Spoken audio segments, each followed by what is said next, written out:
In this video, you will learn how to create and deploy a simple robot sensor interface context using iiQWorks.AppBuilder and how to execute it on a virtual robot controller VRC inside iiQWorks.Sim. The goal of this example is to generate a smooth infinity loop motion in the YZ space, created purely by RSI correction signals. Let's start by opening iiQWorks.AppBuilder. Once the application is open, select Create New to create a new project. In the project creation dialog, fill in the mandatory fields name, location, and creator. These fields are required so the project can be uniquely identified and managed later. After entering the information, press Finish to create the project. Your new project is now open. On the left side, you can see the project structure.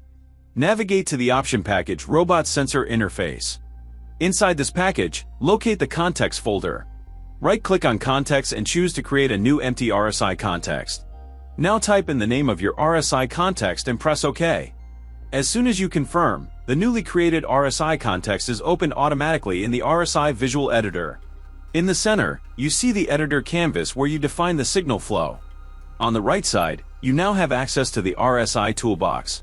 This toolbox contains all available RSI objects that you can use to build your signal processing logic. In this example, we will program a signal flow that causes the robot to perform an infinity loop motion in the YZ plane when the context is executed. First, drag and drop a sine object into the editor window.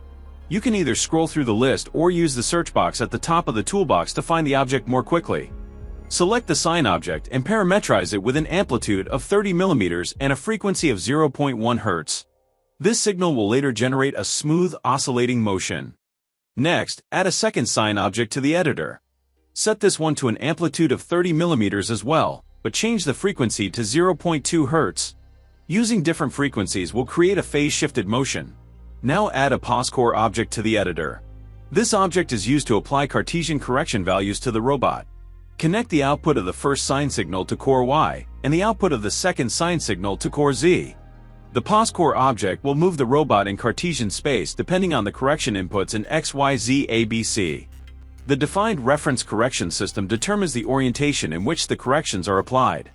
The parameters lower limb X, lower limb Y, lower limb Z, and upper limb X, upper limb Y, upper limb Z define the workspace in which the robot is allowed to move using RSI. Next, add a POSCORR mon object. Set the parameter max trans to 150 mm. This object monitors the overall correction applied by RSI and acts as an important safety feature. If this object is missing in an RSI context, the global correction is limited to only 6 mm. The max trans value acts as a radius and defines a virtual sphere that the robot is not allowed to leave. Now add a timer object and a stop object, and link them together. Set the timer to 25 seconds. This ensures that the execution of the RSI context is stopped automatically after the defined time. To observe the robot motion, add a PosAct object.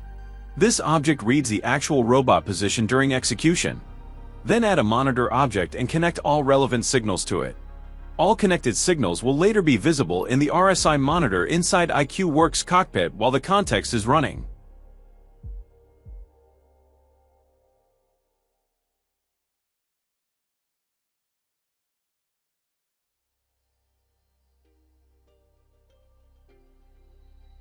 Once everything is connected, save your changes. Next, go to Extras and select KRC or VRC for deployment. This allows you to establish a connection to your real or virtual robot controller.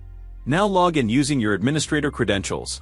After logging in, you can test the connection to make sure the controller is reachable. Using the same window, you can now connect directly to the robot or to the virtual robot controller. Next, go to Extras once more and select Deploy to Controller. A deployment dialog opens where you can choose what you want to deploy. In this case, we want to deploy the robot sensor interface in our newly created RSI context file. At the bottom of the window, you can also request the single point of control, also called SPOC. You can now deploy everything directly to the controller, or to an instance if you are working with a virtual robot controller. After the deployment is finished, close the deployment window. Now navigate to iiQWorks.Sim. First, go to File and then select the instance that you created earlier. With the new changes in place, select the RSI test setup with the new configuration. You should already find the new RSI context available on the KRC 5-2 controller. The robot itself is already configured, so now we only need to adapt the program slightly. Switch to the Program tab once more. Here, copy and paste the circle correction example program from the previous video. Rename the program so that it matches your new setup. In this example, we rename it to Lissajous. Now open the rename program and go to the context selection section. Here, remove the entries that were used in the previous example.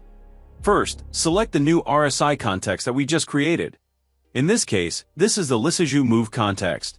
Make sure this context is selected both in the context definition and in the activation section of the program. After that, select the program and start it using the virtual robot controller. If the program is still selected in the robot and the KRL executor is virtual robot controller is active, the execution will start immediately. You can now see that the correction is applied and the robot starts moving exactly as expected. The robot performs a smooth infinity loop motion generated by the RSI corrections. With this, you have now seen the complete workflow, configuring and deploying through iiQWorks.AppBuilder, and finally executing the motion in iiQWorks.Sim using a virtual robot controller with the iiQKA.Robot sensor interface. Thanks for watching. Thank you for watching. We hope you find this video tutorial helpful. Don't forget to follow the KUKA channel for more updates and more exciting content. If you're looking for hands-on training, visit the KUKA College to enhance your skills. See you in the next video. Making automation easier.